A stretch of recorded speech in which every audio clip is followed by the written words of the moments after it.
Acid LA days. I want to say that's what now, uh, 5 years ago, 4 or 5 years ago. Maybe four, five, six, seven. Yeah, Lost yeah. count. Keep counting at this point, right? Yeah. So the main reason why we're bringing you on, Ricky, is because as we've been seeing, California's been seeing a lot of wildfires this season. It seems like it's definitely one of the most active seasons that we've seen in the past few years, given the fact that almost every year we're pretty much breaking records with the amount of wildfires that are happening. Um, and today, it's very surreal scenes, very scary, ominous scenes from the Bay Area with the skies turning completely orange. You're on the ground there. You're in Oakland. Can you tell me a little bit about what that experience was for you, how people are reacting to it, and what's going on in general in the Bay?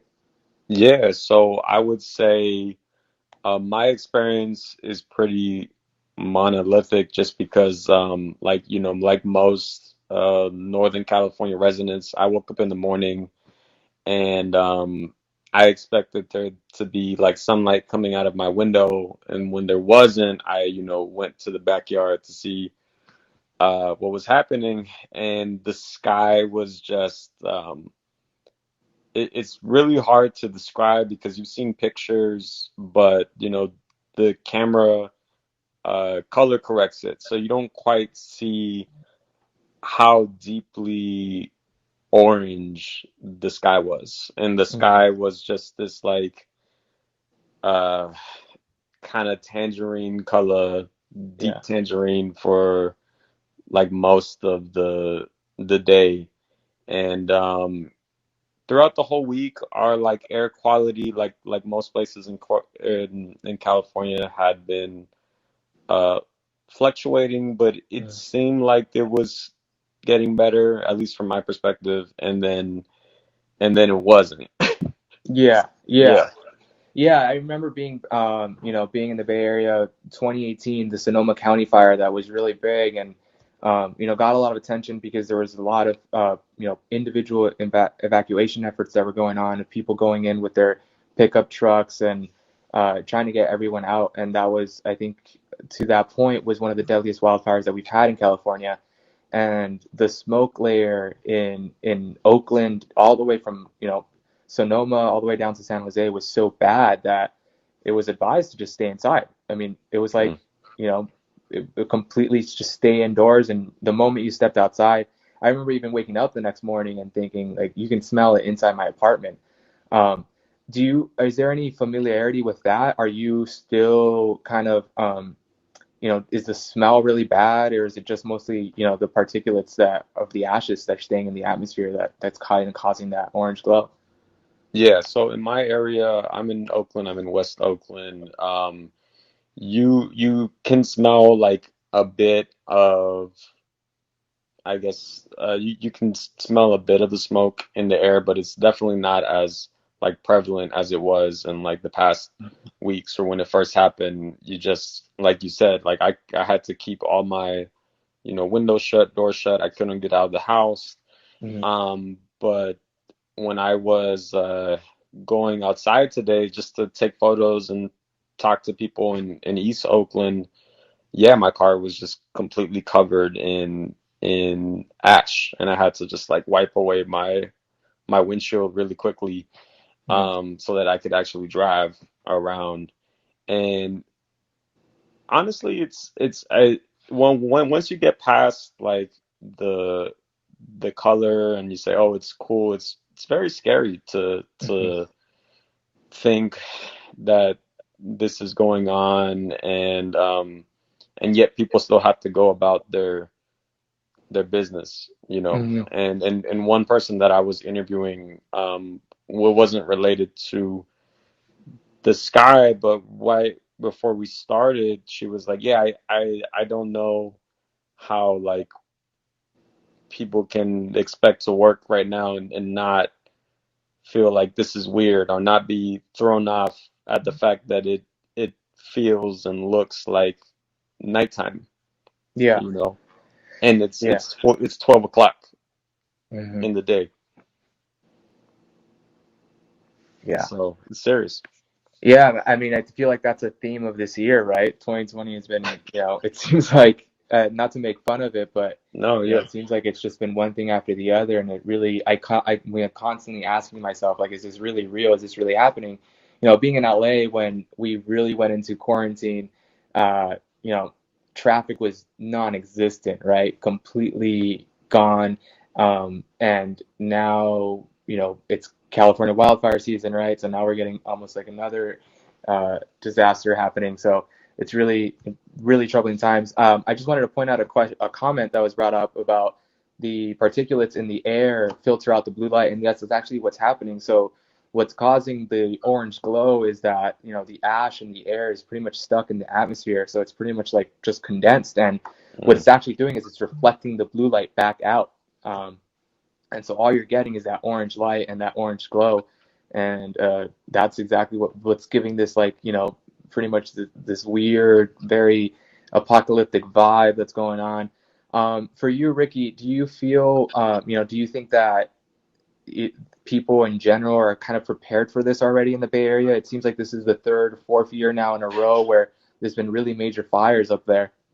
Yeah, that's an interesting question. I honestly I would have to say yes and no.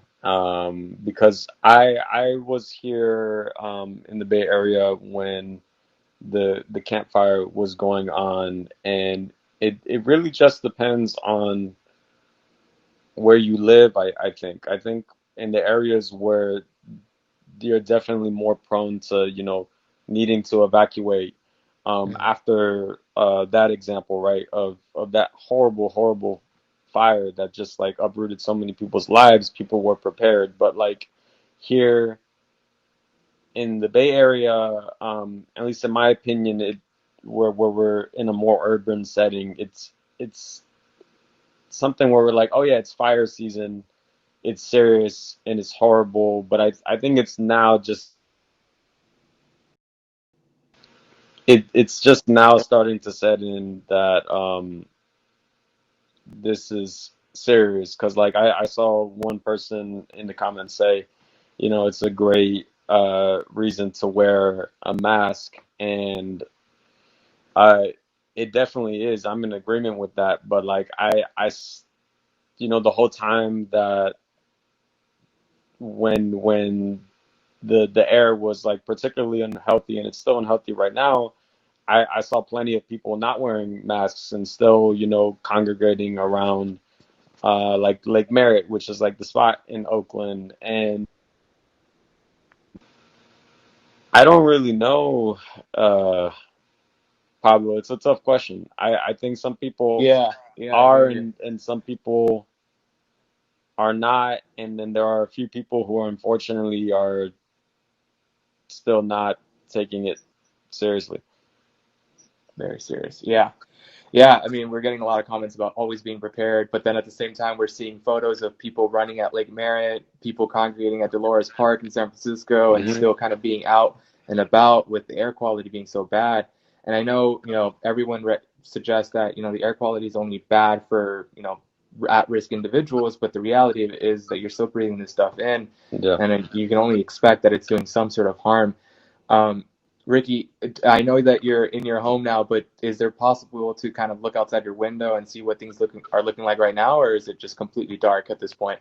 Yeah, I can do that. Just let me put on a A mask really mask? Yeah, yeah, of quickly. course. Take your time. Let's see.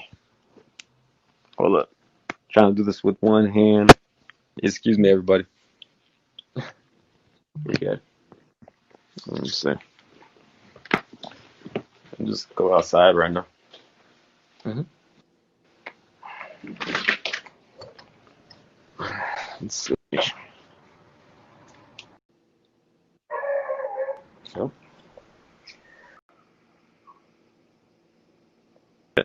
Seems like. Oh yeah. Wow.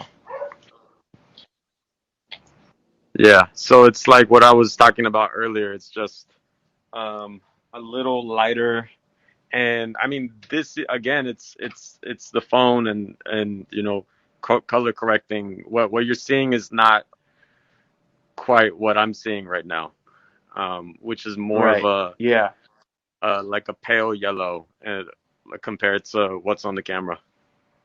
Yeah. Right. So, just for those that are watching, what your phone automatically does is you know, it tries to stabilize your color temperature that's of the image that's being processed in your phone. So it tries to neutralize it so it's neither not too orange or not too blue.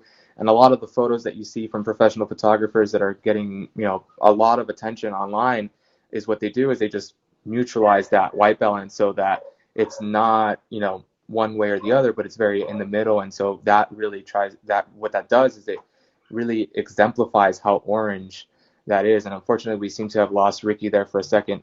There we go. He's back.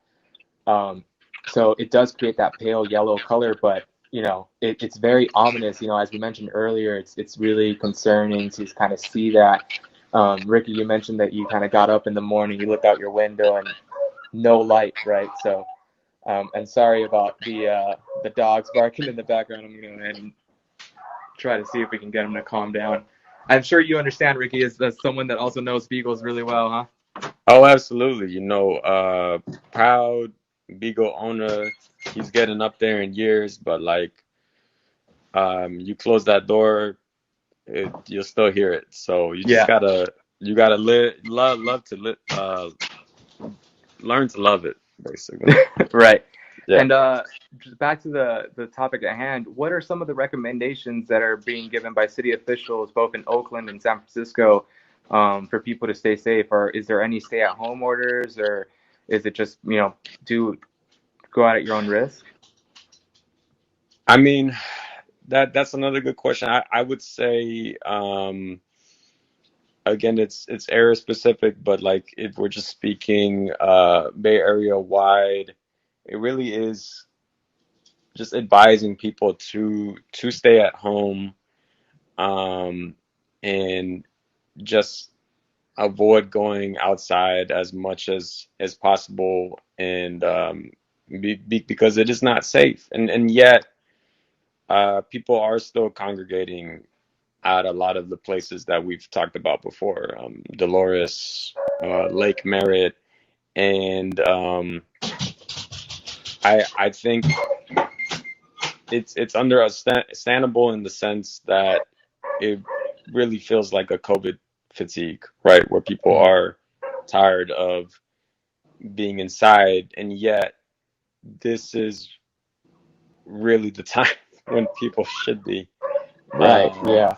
and so, yeah, to answer your question, there are orders in place, uh, telling people to stay inside, to keep everything shut, and yet um, some people are going out because they have to work, and other people because they just maybe don't want to be inside anymore. And Yeah. it's Definitely. it's it's hard to to watch. I mean, I didn't even really want to go outside today, but for the purposes of working, I had to, and so uh, that just kind of shows you where we're at right now. Wow. Yeah. Well, thank you so much for that insight, and Ricky, thank you again for hopping on and giving us a little perspective of someone that is up in Oakland in the Bay Area and really seeing it firsthand. Can't thank you enough for kind of hopping on and giving us that firsthand experience. Wishing you the best. Obviously, I know you just graduated from Berkeley in the midst of the pandemic, so congratulations on that. And hoping the best for you, and we'll be in touch. For everyone else that joined in, thank you so much for joining. I'm Pablo with Happy News, and I'll be going live every now and then, giving you the latest news from California. So thank you all.